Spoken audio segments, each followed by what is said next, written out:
Hello नमस्कार दोस्तों, मेरा नाम रोहतास निमी है और आप सभी का स्वागत है हमारे यूट्यूब चैनल निमीजी नेट पर। दोस्तों, आज हम पीपल एंड एनवायरनमेंट में बात करने वाले हैं कार्बन डाइऑक्साइड एमिशन के बारे में। दोस्तों, इसमें से आज तक बहुत से क्वेश्चन आए हैं। 2012 से लेके जून 2019 तक बहुत से क्वेश्चन आए हैं। इसमें से ये टॉपिक करना हमारे लिए बहुत ज़्यादा इम्पोर्टेंट है और इस वीडियो में मैं आपको दिखाऊँगा कि एग्जामिनर किस तरह से क्वेश्चन पूछता है। और उसके बाद में दोस्तों हम कार्बन डाइऑक्साइड एमिशन के बारे में बहुत अच्छे से डिटेल से इसके बारे में पढ़ेंगे। ये जो वीडियो हमारे लिए बहुत ज़्यादा इम्पोर्टेंट है, तो इस वीडियो को आप पूरा देखना और ध्यान से देखना। दोस्तों, सबसे पहले हम बात करते हैं कि कार्बन डाइऑक्साइड एमिशन से किस तरह से आज तक क्वेश्चन आए, ताकि आप अच्छे से इस टॉपिक को समझ सकें। ये देखिए दोस्तों, ये सितंबर 2013 का क्वेश्चन पेपर है। इसके अंदर क्वेश्चन आया था, निम्नलिखित में से कौन सा राष्ट्र कार्बन डाइऑक्साइड का सबसे ज़्यादा प्रति व्यक्ति उत्सर्जन करता है। यानी कि प्रति व्यक्ति के हिसाब से कार्बन डाइऑक्साइड एमिशन कौन से देश में सबसे ज़्यादा होता है। तो यहाँ पे आप देख सकते हैं कि ऑप्शन नंबर सी संयुक्त राष्ट्र अमेरिका यानी कि यूएसए इन्होंने यहाँ पे दिया हुआ है। अभी देखिए दोस्तों, दिसंबर 2014 में क्वेश्चन आया था 38, किस देश से कुल CO2 के उत्सर्जन के संदर्भ में सही क्रम को पहचानिए। यानी कि CO2 उत्सर्जन जो करते हैं देश, उनका सही क्रम बताना है। सबसे ज़्यादा कौन करता है, फिर कौन करता है, फिर कौन करता है। यहाँ पे ऑप्शन नंबर बी देखिए दोस्तों, यहाँ पे इन्होंने कहा है कि चीन, यूएसए, भारत और रूस। तो अब यहाँ पे एक चीज़ ध्यान देने वाली है दोस्तों। अब देखिए, यहाँ पे इन्होंने सबसे पहले चीन को रखा है और यहाँ पे देखिए, यहाँ पे इन्होंने क्या कहा था कि कार्बन डाइऑक्साइड का सबसे ज़्यादा प्रति व्यक्ति उत्सर्जन कौन करता है, संयुक्त राष्ट्र अमेरिका यानी कि यूएसए। यहाँ पे यूएसए इन्होंने 1 नंबर पे रखा था और यहाँ पे यूएसए इन्होंने 2 नंबर पे रखा है। तो ये चीज़ हमें यहाँ पे ध्यान रखने वाली है। तो इसके बारे में मैं आपको बताऊंगा कि यहाँ पे 2 नंबर पे क्यों आया और ऊपर 1 नंबर पे क्यों आया है। तो इस वीडियो का पूरा देखना, तभी आप अच्छे से समझ पाएंगे इस कॉन्सेप्ट को। और उसके बाद में दोस्तों ये देखते हैं कि जून 2015 के अंदर क्वेश्चन आया था, कुल वैश्विक कार्बन डाइऑक्साइड उत्सर्जन में भारत का योगदान कितना है। यानी कि जितने भी कार्बन डाइऑक्साइड एमिशन होते उसमें भारत का योगदान कितना है, वो हमें बताना था। तो इसके अंदर ऑप्शन नंबर 2 यानी कि 6% इन्होंने यहाँ पे दिया हुआ है। दोस्तों, ये 2015 की बात कर रहे हैं, तो अब की बार जो एग्ज़ाम आएगा उसमें हो सकता है 2018 की बात करें, क्योंकि जो 2019 की जो रिपोर्ट है वो अभी नहीं आई है, वो करीब नवंबर के अंदर आने वाली है। तो वो पूछेंगे तो 2018 या 17 का पूछ सकते हैं। और आगे हम देखते हैं दोस्तों, आगे इसमें से कैसे क्वेश्चन आए हैं। ये देखिए, ये सन 2016 के अंदर क्वेश्चन आया था। इन्होंने इसके अंदर क्या पूछा हुआ है, राष्ट्रीय निर्धारित अवदान के रूप में भारत सरकार द्वारा अतिरिक्त वन और वृक्ष व्याप्ति के माध्यम से वर्ष 2030 तक किस सीमा तक अतिरिक्त कार्बन सिंक सर्जित करने का प्रस्ताव है। दोस्तों, आप यहाँ पे इंग्लिश में भी इसको पढ़ सकते हैं। यहाँ पे इन्होंने कार्बन सिंक की बात की है, तो आप इंग्लिश में चाहे तो इंग्लिश में भी पढ़ सकते हैं। और उसके बाद में दोस्तों, ये दिसंबर 2018 के अंदर आया था, how much carbon is being added to atmosphere by burning of fossil fuel. Fossil fuel के द्वारा कितनी कार्बन डाइऑक्साइड एनवायरनमेंट के अंदर ऐड की जाती है, वो इन्होंने पूछा हुआ है। तो इन्होंने दिया है दोस्तों 6 से 9 बिलियन टन्स। तो दोस्तों, अब हम बात करते हैं कि कार्बन डाइऑक्साइड होती क्या है। कार्बन डाइऑक्साइड जो एमिशन है वो किस तरह से होता है और किन किन देशों में होता है और कितना होता है। दोस्तों, अगर आप चाहे तो बहुत अच्छे से स्टडी करने के लिए हमारा पेड कोर्स भी ज्वाइन कर सकते हैं। इसके अंदर हम आपको सभी 10 यूनिट के स्टडी नोट्स देते हैं, थ्योरेटिकल वीडियोस देते हैं। इसके साथ साथ 2012 से लेकर दिसंबर 2019 तक ऑल ईयर क्वेश्चन पेपर देते हैं विद टॉपिक वाइज क्वेश्चन। जैसे कि आज तक रिसर्च के क्वेश्चन आ चुके हैं, वो हमने अलग रखे हैं, टीचिंग के क्वेश्चन अलग रखे हैं, कम्युनिकेशन के अलग रखे हैं। इस तरीके से सभी 10 यूनिट के जो क्वेश्चन है आपको अलग अलग किए हुए मिलेंगे। इसके साथ साथ दोस्तों, हम आपको सभी 10 यूनिट के लाइव मॉक टेस्ट देते हैं। दोस्तों, अगर आपको हमारा पेड कोर्स ज्वाइन करना है तो जल्दी से जल्दी हमें इस व्हाट्सएप नंबर पर कॉन्टैक्ट कीजिए। सबसे पहले हम बात करते हैं दोस्तों कार्बन डाइऑक्साइड। देखिए, कार्बन डाइऑक्साइड जिसे इंग्लिश में भी ऐसे ही कहते हैं कार्बन डाइऑक्साइड, जिसका रासायनिक सूत्र है दोस्तों CO2। जैसे ऊपर देख सकते हैं ये यहाँ पे, ये एक रंगहीन और गंधहीन गैस है जिसे हम ना ही तो हम देख सकते और ना ही हम उसे सूंघ सकते, जो पृथ्वी के जीवन के लिए अत्यंत आवश्यक है। और ये दोस्तों 0.03% से 0.04% तक पाई जाती है।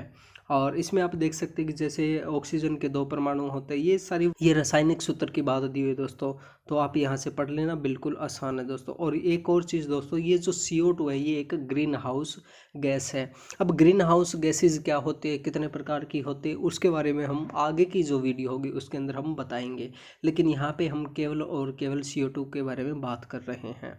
अब बात आती है दोस्तों, जो CO2 है वो कहाँ कहाँ से प्रोड्यूस होती है, तो उसके लिए आप यहाँ पे इंग्लिश में पढ़ सकते हैं दोस्तों, इंग्लिश में भी हमने दिया हुआ है। जैसे हम कुछ चीज़ें देख लेते हैं, जैसे वनों की कटाई, कृषि के लिए भूमि की जो सफाई करते हैं वहाँ से भी CO2 का उत्सर्जन होता है। मिट्टी का शरण यानी कि मिट्टी का जो कटाव किया जाता है उससे भी CO2 का उत्सर्जन होता है।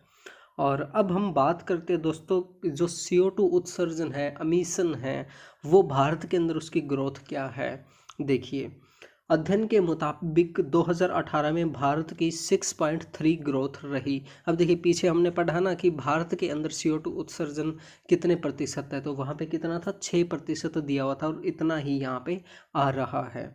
अब देखिए, जो CO2 उत्सर्जन है वो 6% जो आ रहा है वो कितने हिस्सों से आ रहा है वो हम देखते हैं। कोयले से इसका कितना है दोस्तों, 7.1% है, तेल से 2.9 है, और गैस से 6.0% इसका हिस्सा है। 2017 में भारत में उत्सर्जन में 2% की वृद्धि दिखी थी, यानी कि पहले से कितना हुआ था दोस्तों, 2% इसमें वृद्धि दिखी थी।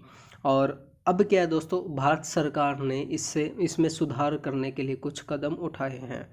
और अब हम इसमें देखते हैं दोस्तों, भारत में पिछले दशक में उत्सर्जन की औसत दर 6% रही थी।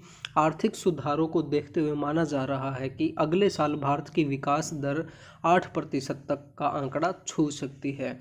तो दोस्तों ये चीज़ भी हमें ध्यान रखना काफ़ी ज़रूरी है यहाँ पे, ये पॉइंट।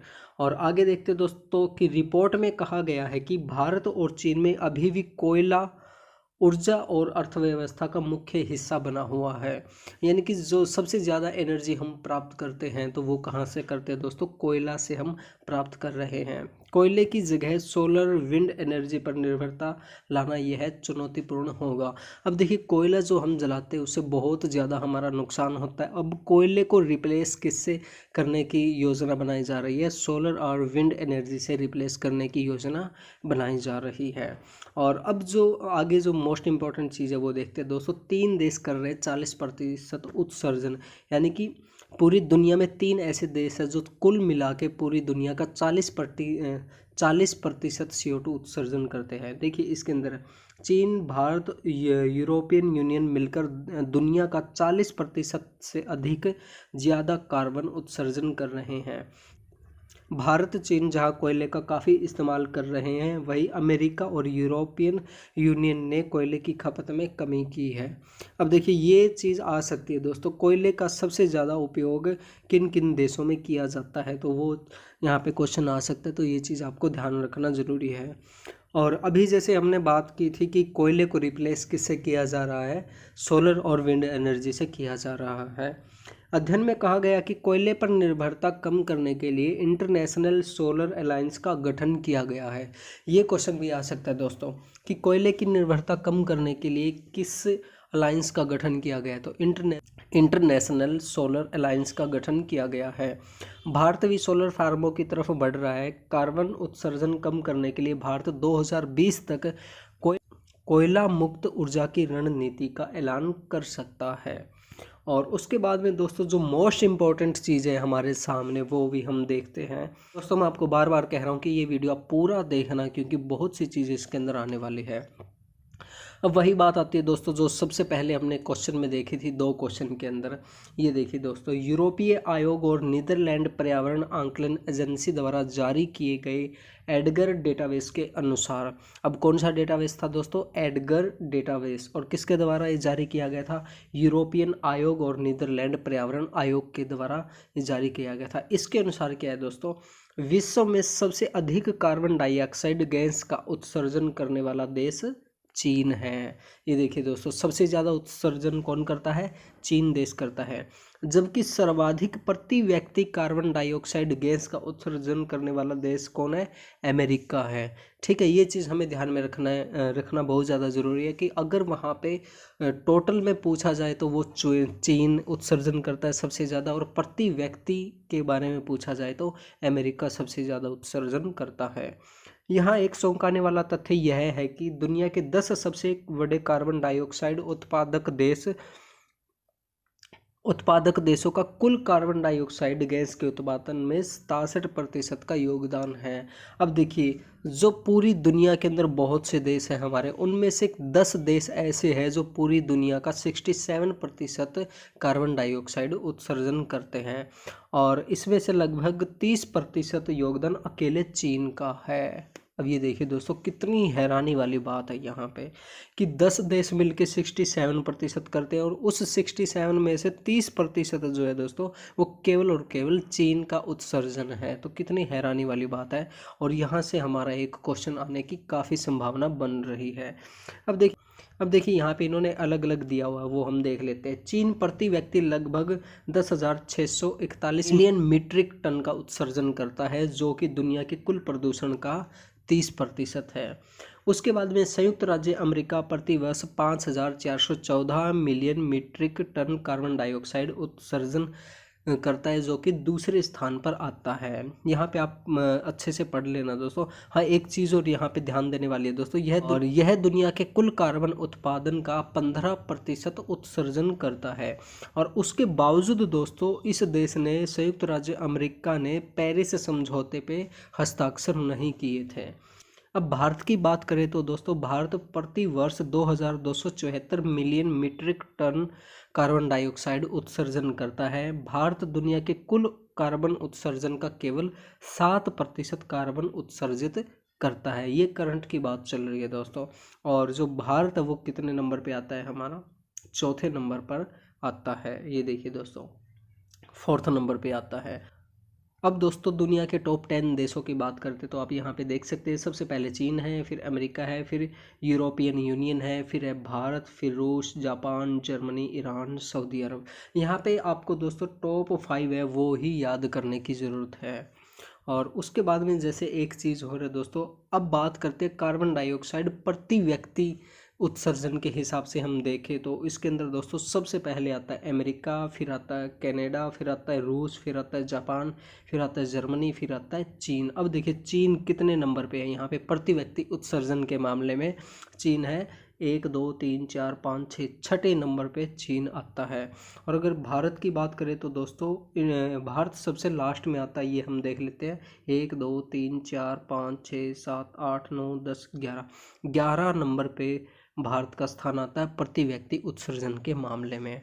आपको ये चीज़ ध्यान रखना ज़रूरी है कि अगर प्रति व्यक्ति उत्सर्जन पूछा जाए तो अलग होगा, और कम्बिनेशन से पूछा जाए तो वो अलग होगा।